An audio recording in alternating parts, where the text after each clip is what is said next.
Let's talk about my favorite investment for increasing your cash flow and increasing your wealth. This is one of the main contributors that helped me be able to quit my 9-to-5 job at age 36, become financially free at age 38, and become a millionaire at age 40. So if you are looking to do any of those things by a young age, hit that like button and hit the subscribe button, and we're going to dive right in. I personally invest in buy and hold real estate properties.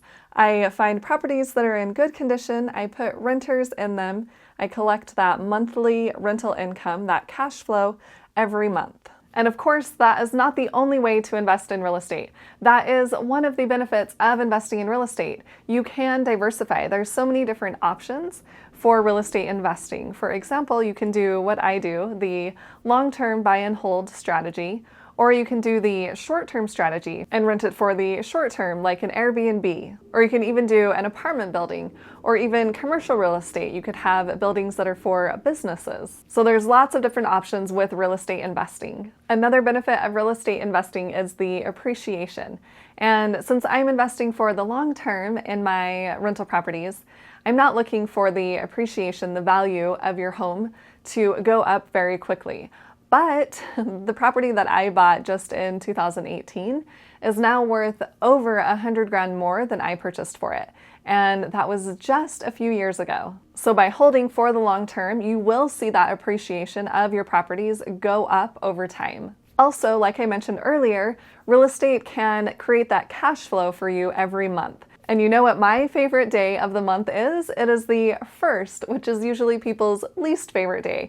But that is payday for me because that's when everyone pays me rent, if not before. So I personally love the beginning of the month. And depending on the property that you purchase and how much you can rent it for, the cash flow that you can receive every month is going to be drastically higher than you would see from dividends in stock investing. It takes a long time to create a significant amount of cash flow from dividends. But with real estate, when you purchase that property, and your down payment can be just even 3% of the property if you are planning to live in it, and maybe you rent out the basement, or maybe you buy a duplex and rent out the other side. But the cash flow that you can create immediately and every month can be significantly more than you would if you were to invest that money into the stock market and receive dividends. Another reason I like investing in real estate is because it is a stable investment. Everyone is going to need shelter. I personally invest in properties that are in good locations and people would feel safe living there, which makes them really easy to get rented. And where I usually rent to single females in my rental properties, I have a lot of single friends and I get a lot of text messages or even Facebook messages just saying, hey, I have a friend that's looking for a room to rent. Do you have anything available? So there are constantly people that need a place to live, especially with housing prices increasing so much. A lot of people aren't able to afford to buy a home, so they are looking to rent. And it doesn't seem like there are a ton of good places for rent right now. Real estate investors have it pretty good with taxes. That is another reason that I love investing in real estate, because you can deduct so many things when you are investing in real estate. You have that depreciation, you have your mortgage interest that you can write off on your taxes, any cost that you are doing for repairs or maintenance. For example, the video I just did, and if you haven't watched that yet, I will leave a link above and below in the description. You can check that out after this video is over. But since I purchased an air conditioner for my rental property, I will be able to deduct that on my taxes, along with any upkeep that I do for my properties. You also get a break on any cost for services that you might have. For example, any legal services, maybe if you needed to consult a lawyer for a problem that you had with a tenant. You can also write off the utilities that you may be paying, any travel costs associated with the property, traveling to and from the property, of course, but if you have to go to Lowe's or Home Depot to pick up something to fix something at the property, then you can definitely write that off too. And you will need to pay the property tax, but you can also deduct that. Another thing I love about real estate investing is the leverage.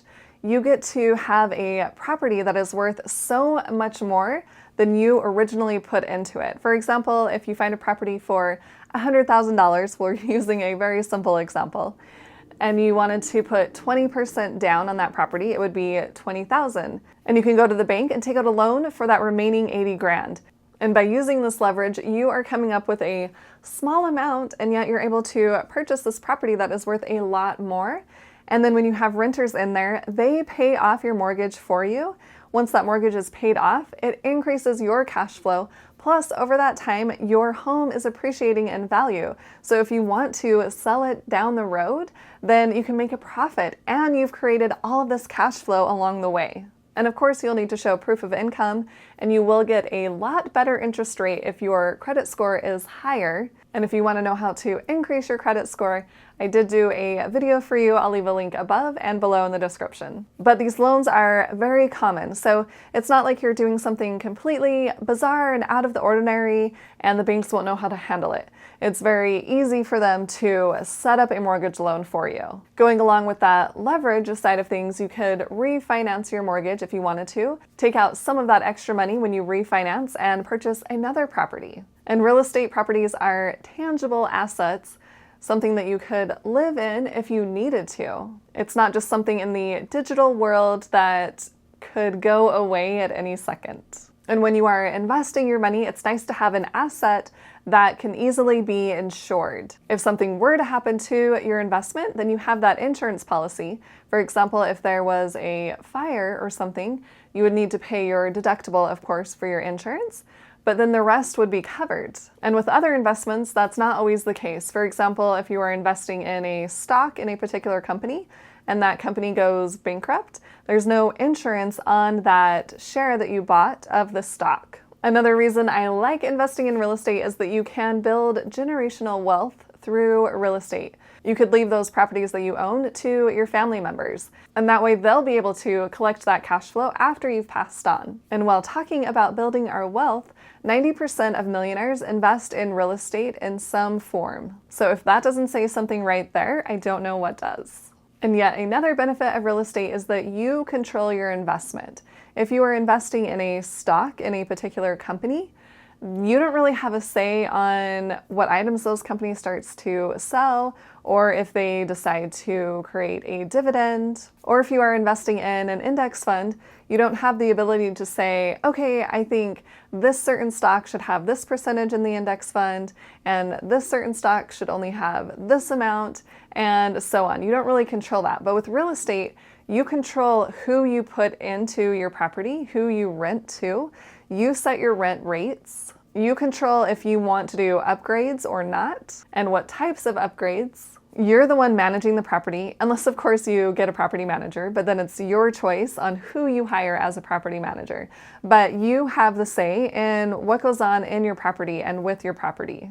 And yet another thing, real estate investing is not a full-time job. Yes, there are days where my real estate properties keep me busy, but it's not every day by any means. So if you want to still have a 9-to-5 full-time job and do rentals, you can definitely do that. You can really simplify your process and even hire a property manager to make things even less work for you. And it's interesting right now to see the housing market.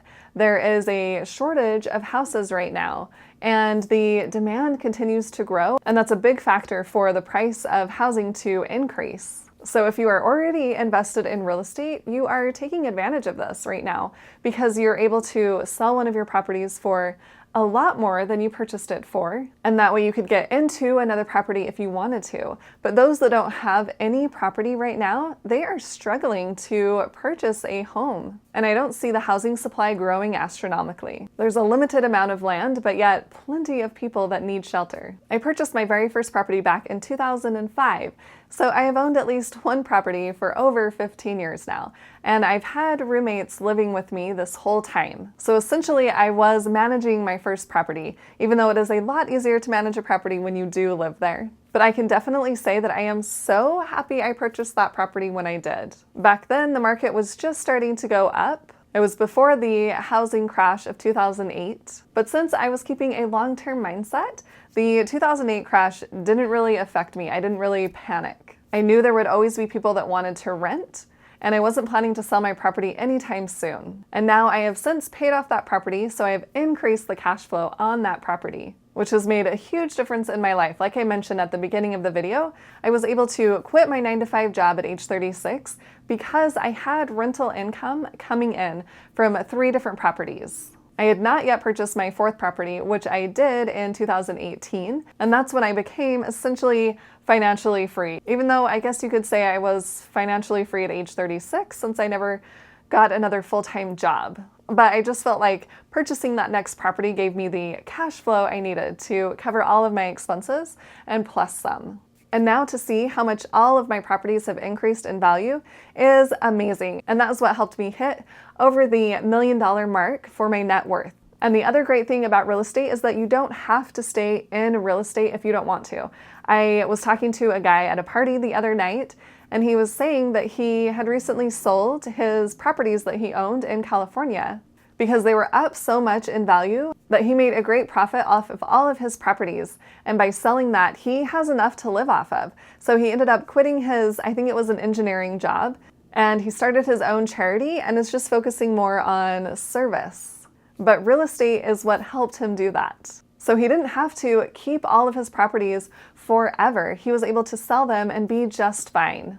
So that can be an option for you as well if you are done with real estate. And it sounded like he was kind of done with real estate because he did all of his repairs, or at least most of his repairs, and he would do renovations on his properties. So he was pretty busy doing all of those items, and I could see how that would be tiring. So it was time for him to get out of real estate. And the nice thing is, if you are doing what I've done, if you've lived in the property for a certain amount of time, I think it's 2 years out of the 5 years that you've owned the property, then when you sell that property, you don't have to put that into real estate in order to avoid paying capital gains tax. You can do another route. I have a friend who invested in Walgreens. He got set up with this company that builds Walgreens, and he decided to invest some of his real estate money that he had into this company that builds these Walgreens. And then he collects that monthly income, but yet he is not doing anything with the Walgreens. He's not fixing the properties or deciding where to build the Walgreens. It's a very passive way of investing in real estate. And he avoided paying the capital gains tax on his sale of his real estate properties. I just wanted to share those examples with you just so that you can see there are different options for getting out of real estate if you no longer want to be a real estate investor. So real estate is a huge game changer, and the last benefit that I want to talk about for real estate is that it can help you become financially free so much faster. Because of that cash flow you are creating, that passive income or semi-passive income if you're managing your own properties, you're able to take that extra income and that covers your expenses. And once you do that the first time, it's easier to do it the next time and the next, and then continue to build your real estate portfolio if you want to. I had a comment recently on one of my videos, and she had said, I just hit the $1 million mark, which is super, super exciting, but she's not quite financially free yet. And she had asked if I became a millionaire and then became financially free. And that wasn't the case. I became financially free before I became a millionaire because I had that passive income, that cash flow from my rental properties coming in and covering all of my expenses. So real estate can really, really be a game changer for achieving financial freedom at a young age. And just to add one more benefit, I love being able to offer people great places to live. Like I mentioned before, when I get a text message saying, hey, my friend's looking for a room to rent, do you have anything? They know that my properties are good properties and people like renting from me. All right, those are some of the benefits that I wanted to share with you about investing in my favorite investment for creating cash flow and building wealth. Comment below and tell me if you're going to get started in real estate, or if you already are in real estate, tell me your favorite thing about investing in real estate. If you found this video insightful or helpful, please hit that like button and share it with someone else who is interested in real estate investing. And hit the subscribe button to subscribe to my YouTube channel, and hit the little bell to get notified on when I post new videos. Thanks so much for watching. I'll see you in the next video.